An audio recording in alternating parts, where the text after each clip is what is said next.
a group of individuals who are part of our community who dedicate their time to lifting up equity in our transportation planning. They've done an amazing job. In fact, Transportation Choices Coalition actually acknowledged that they did with an award in 2019 for the work that they did.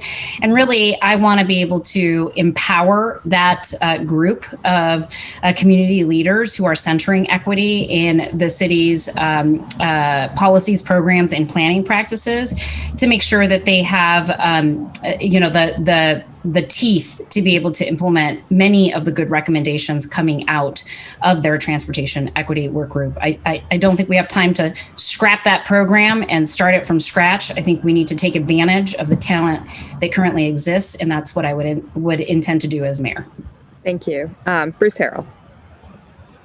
So I would define equity in this context with those who are most in need of transit for work or for school.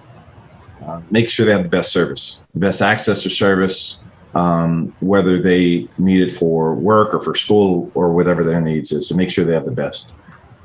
This would be particularly true in underserved communities, BIPOC communities, low-income communities, and make sure their voice is heard. To me, that's the center of transit equity. I would also say that in Sound Transit 3, as an example, where they will talk about, I think they had like 35,000 online comments and thousands of people commenting online about, in another forum, about what their needs are.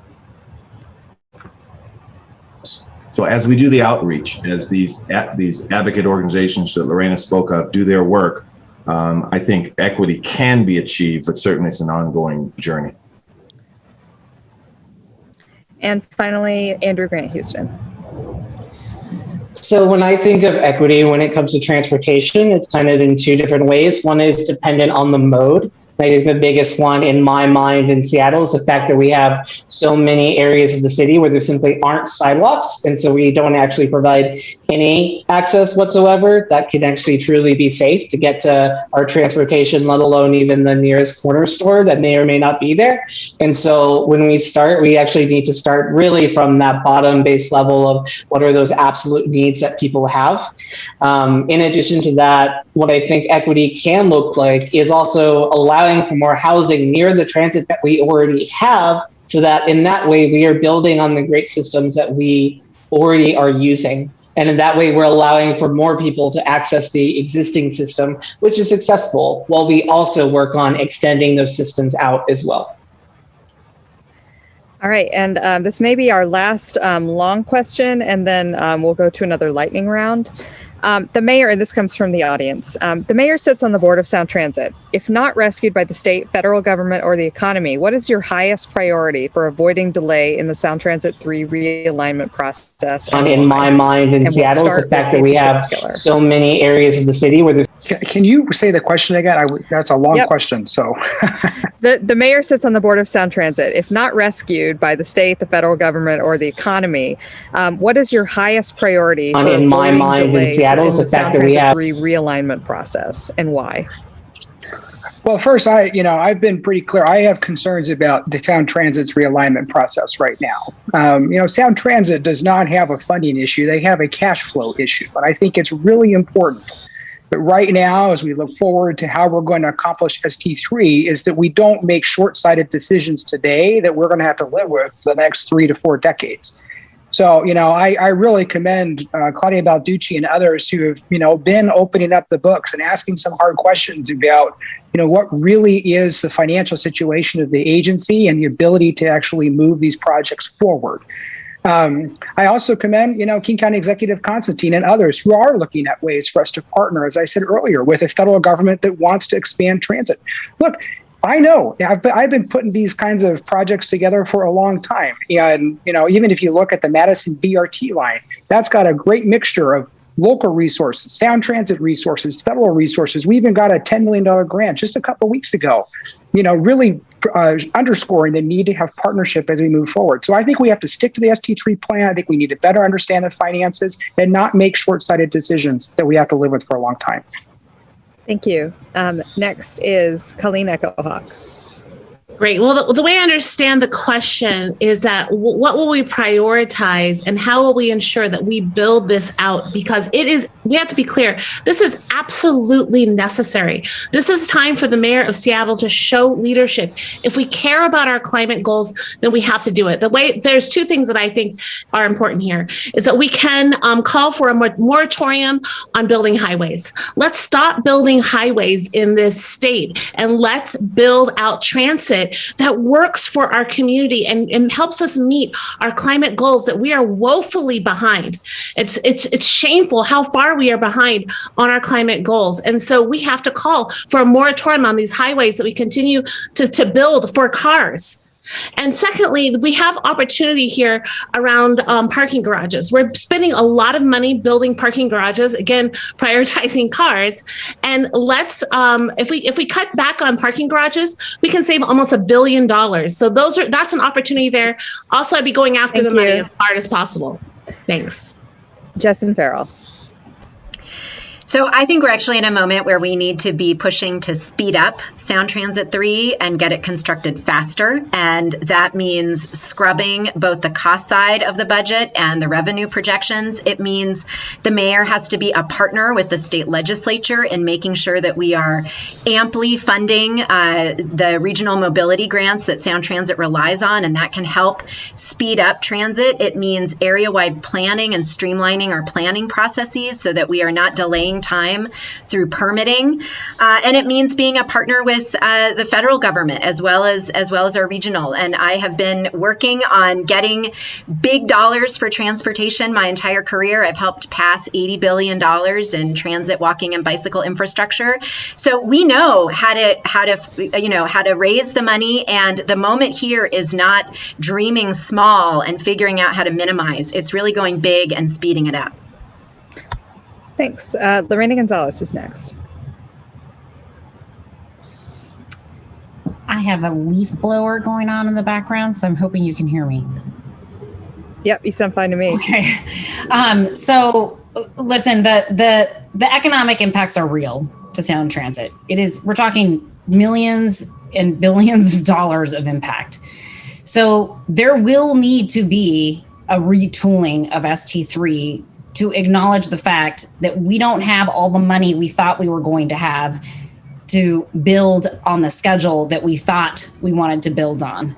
So I think for me, the priority is making sure that in making those decisions, we are not compromising the ability to build out stations in a way that is truly going to create that multimodal effect that we have all dreamt about and that we all continue to support.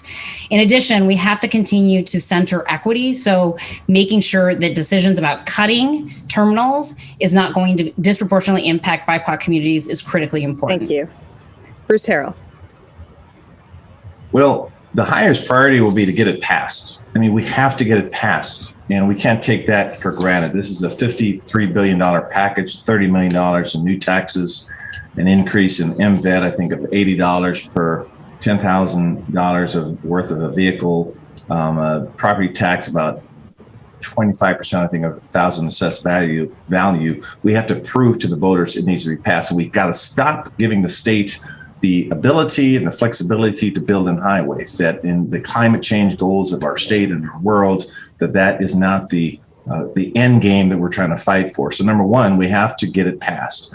Number two is, and I mentioned this in another forum, that I'm creating a cabinet level position to make sure that we have the right leadership in place with my administration to go after the federal dollars, arguing climate change, arguing economic development, and all the benefits of having a robust light rail system. So we will prove to the public that this is a good investment. That will be my priority. Andrew Grant Houston.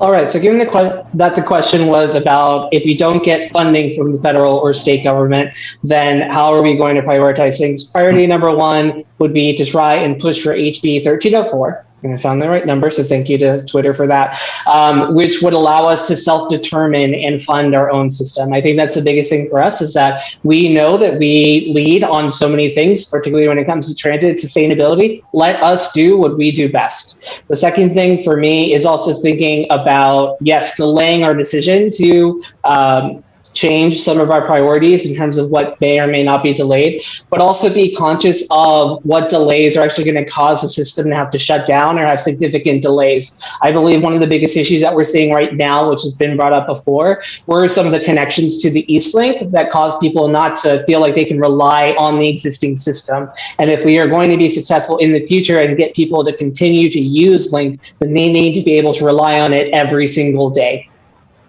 And finally, on this one, Lance Randall. So the priorities that we would have to take a look at is to make sure that whatever is supposed to happen in Seattle itself through this entire project, and my main priority is to make sure that I'm keeping that in the forefront as the member of the board, to make sure that those priorities are not altered or removed. We want to make sure that Seattle, because of the population that we have, that any priorities that need to be adjusted, that they're not taken away from the city of Seattle and what we need to have done. Then we also need to tap into our corporate communities if we have to get them to make donations, which I've said in many cases, to Seattle, so that we can do some of the things ourselves if we can't get rescued from the state or federal government. And we have a lot of wealth here, and it's just a matter of helping people understand what the project consists of and the importance of it, and to make those voluntary investments to the municipal government, which they can write off. The IRS basically says you can do that if you make investments for projects like this. So, so we're going to, we've got 2 minutes left, and I'm going to try to speed through 2 lightning round questions. So these are yes or no.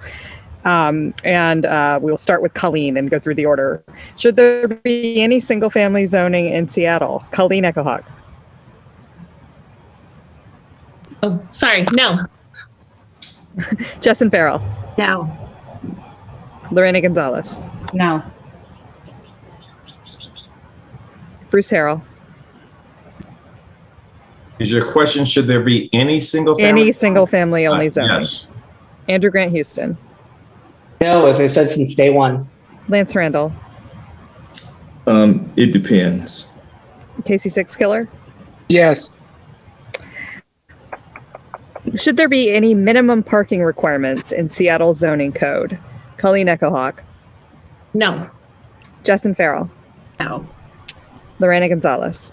No. Bruce Harrell. No. Andrew Grant Houston. No. Lance Randall. No. And Casey Six Killer. Yes. And then we'll do one more. Do you support putting some resources into reducing bus fares instead of adding service? Colleen Echohawk. Yes, yes, yes. Justin Farrell. Well, all of the above. Okay, it's neither or question, but next, Lorena Gonzalez. Sorry, I didn't hear the question because you glitched, but I'm reading it now. Do you support putting some resources into reducing fares instead of adding service? Yes. Bruce Harrell. Yes. Andrew Grant Houston. Yes. Lance Randall. Yes. And Casey Six Killer. Yes, we're doing it now. Thank you so much to all of the candidates and to everyone who participated and watched this forum live on all the channels. Ballots will be arriving in your mailboxes next month for the August 3rd election. And now I am going to turn the mic back over to Rachel, who will take us out. Thank you so much to everyone who joined us, as well as our candidates. It was a good discussion on the future of transit in our city, and just want to let everyone know that the recording of the forum will be available shortly on our YouTube and Facebook pages. And we hope to see everyone at this time next week for our Position 9 forum for City Council. That's Monday, June 28th at 7, and I have the link in the chat. So thank you so much, and everyone enjoy the rest of your evening.